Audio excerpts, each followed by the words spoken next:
রাজধানীর দারুস সালামে চলচ্চিত্র টেলিভিশন ইনস্টিটিউটে শনিবার সকালে চলচ্চিত্র নির্মাণ বিষয়ক কর্মশালায় যোগ দেন প্রধানমন্ত্রীর তথ্য উপদেষ্টা ডাক্তার জাহিদুর রহমান।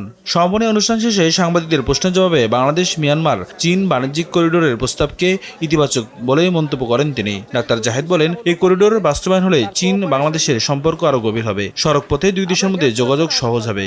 যত যোগাযোগ হয়, এটা যত দেশের সাথে যত রকম যোগাযোগ হয় সেটা সবসময় ভালো, এটাকে এভাবেই দেখা উচিত।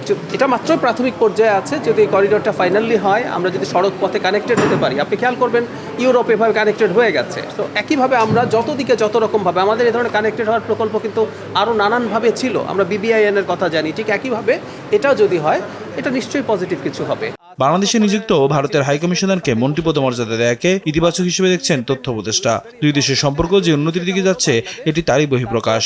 ভারত সরকার কিন্তু আগেই বলেছিল, বিশেষ করে অন্তর্বর্তীকালীন সরকারের সময়ে, যে তারা নির্বাচিত সরকারের সাথে তাদের সম্পর্কে যে কিছুটা টানাপোড়েন ওই সময় ছিল সেটা তারা কাটিয়ে আগের মতো পূর্ণ এনগেজমেন্টে যেতে চান। সেটারই একটা বহিঃপ্রকাশ বলে আমি মনে করি এবং এটাকে পজিটিভলি দেখি। যিনি আবার শুধু পূর্ণাঙ্গ মন্ত্রী এভাবেও না, তিনি আসলে ওনাদের ফরেন ক্যাডারের, উনি পলিটিক্যাল মানুষ, উনি কেন্দ্রীয় মন্ত্রী ছিলেন। নিয়াজ মোরশেদ, দেশ টিভি, ঢাকা।